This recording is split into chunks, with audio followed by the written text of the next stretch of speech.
Jumpa lagi, masih bersama dengan Ibu, masih di Indonesia. Asik ya.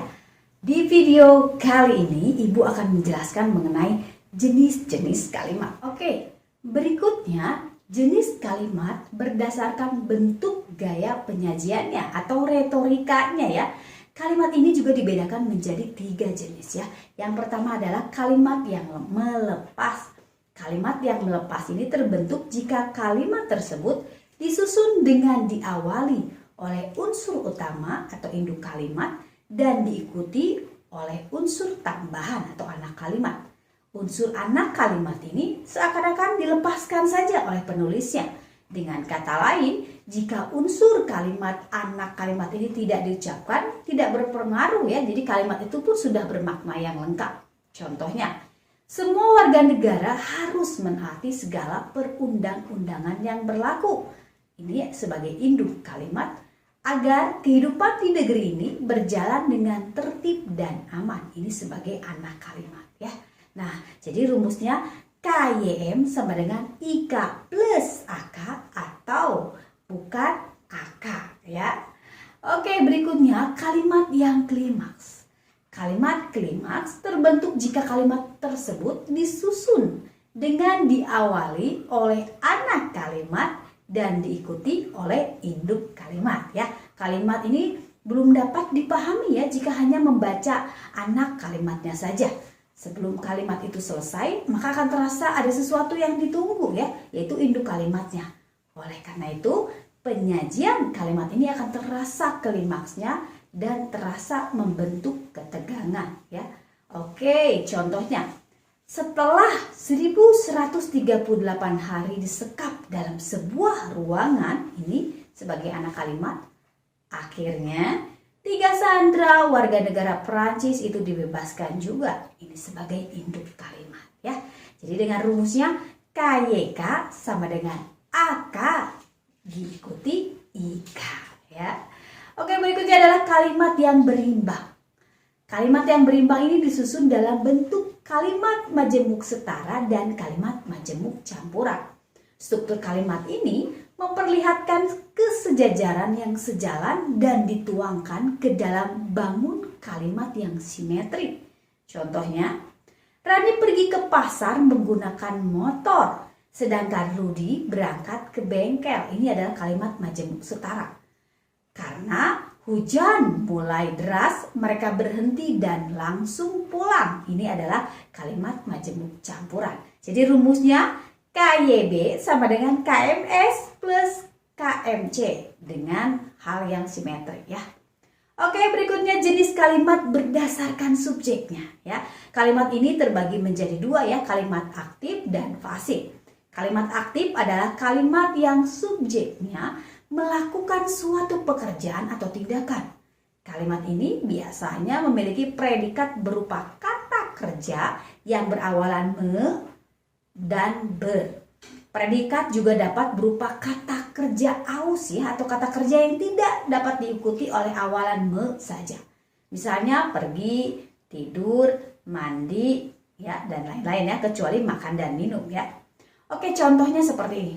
Mereka, subjek, akan berangkat, predikat, besok pagi, keterangan waktu ya. Jadi dengan rumusnya KA sama dengan subjek dengan predikat verb atau kata kerja dengan awalan me atau ber ya. Jadi dengan kata yang berawalan me dan ber. Kalimat aktif dibedakan menjadi 2, yaitu kalimat aktif transitif dan intransitif ya. Oke, yang pertama dulu kalimat aktif transitif. Kalimat aktif transitif adalah kalimat yang dapat diikuti oleh objek penderita atau O1 ya. Predikat pada kalimat ini biasanya berawalan me dan selalu dapat dirubah menjadi kalimat pasif ya. Contohnya yang aktif, Eni mencuci piring ya, dipasifkan menjadi piring dicuci Eni ya. Jadi kalimat aktif transitif ini adalah subjek plus predikat awalan me plus O1 yang pasif ya. Oke, berikutnya kalimat aktif intransitif. Kalimat aktif intransitif adalah kalimat yang tidak dapat diikuti oleh objek penderita. Predikat pada kalimat ini biasanya berawalan ber. Kalimat yang berawalan me ini tidak diikuti dengan objek penderita ya. Nah, kalimat ini tidak dapat dirubah menjadi kalimat pasif. Contohnya, mereka berangkat minggu depan ya. Mereka subjek, berangkat predikat, minggu depan adalah keterangan waktu ya. Jadi kalau dalam bentuk rumusnya adalah kalimat aktif intransitif atau KAI sama dengan objek ini tidak bisa dipasifkan atau KAI sama dengan subjek tambah predikat berawalan ber ya.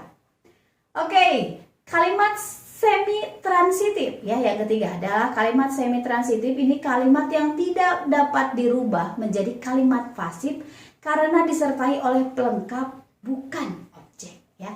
Contohnya, Dian subjek, bertubuh predikat, ramping pelengkap ya. Jadi rumusnya adalah KST sama dengan S plus P plus P atau pelengkap ya.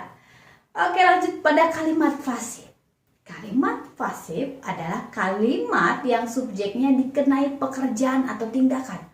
Kalimat ini biasanya memiliki predikat berupa kata kerja berawalan di dan ter, dan diikuti oleh kata depan. Kalimat pasif ini dapat dibedakan menjadi dua jenis lagi ya, yaitu kalimat pasif biasa dan kalimat pasif zero ya. Kalimat pasif biasa ini biasanya diperoleh dari kalimat aktif transitif. Predikat pada kalimat ini berawalan di, ter, dan kean. Contohnya, piring subjek, dicuci predikat, any O2 ya. Jadi O2 ini adalah objek pelaku ya. KPB sama dengan S plus P plus O2 ya. Yang perlu kalian ketahui ya, O1 itu adalah objek penderita, sedangkan O2 itu adalah objek pelaku ya.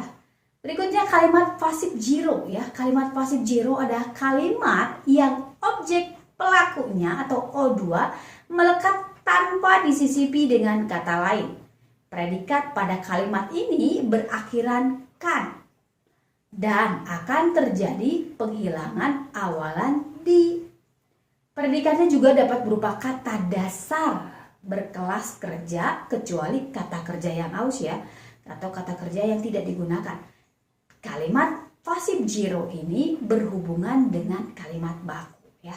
Jadi kalimat pasif zero ini ada kaitannya dengan baku atau tidak baku ya, seperti itu. Contohnya, ku pukul adik. Ku-nya sebagai O2, pukul predikat, adik subjek ya. Jadi rumus KPZ atau kalimat pasif zero sama dengan O2 plus P plus S ya. Oke, demikian materi mengenai jenis-jenis kalimat ya. Ibu harap kalian simak dengan baik sehingga kalian paham ya. Dan ini pun sangat bermanfaat untuk kalian di kemudian hari. Oke, sampai jumpa lagi. Masih tetap di Indonesia Asik. Bye.